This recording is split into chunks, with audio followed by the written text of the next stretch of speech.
பாண்டிச்சேரியில் ஏப்ரல் 29 1891 அன்று கனகசபை சுப்புரத்தினம் என்ற பெயரில் பிறந்த பாரதிதாசன் ஒரு முக்கிய தமிழ் கவிஞர், நாடக ஆசிரியர் மற்றும் பகுத்தறிவாளர் ஆவார்.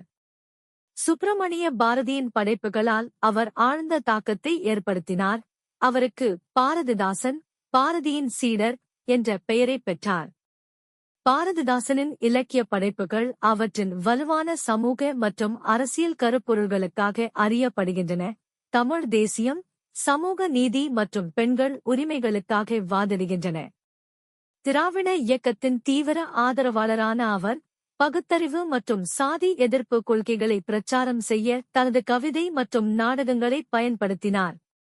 இந்திய சுதந்திர போராட்டத்தில் தீவிரமாக பங்கேற்று, பெரியார், அண்ணாதுரை போன்ற தலைவர்களுடன் நெருக்கமாக பணியாற்றினார்.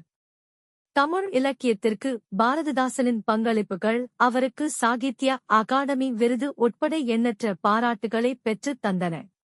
அவரது தீவிரமான கருத்துக்களுக்காக எதிர்ப்பை எதிர்கொண்ட போதிலும், அவர் ஏப்ரல் 21, 1964 இல் இறக்கும் வரை தனது நம்பிக்கைகளில் உறுதியாக இருந்தார். அவரது மரபு சமூக சீர்திருத்தம் மற்றும் சமத்துவத்தை விரும்புவோருக்கு தொடர்ந்து ஊக்கமளிக்கிறது.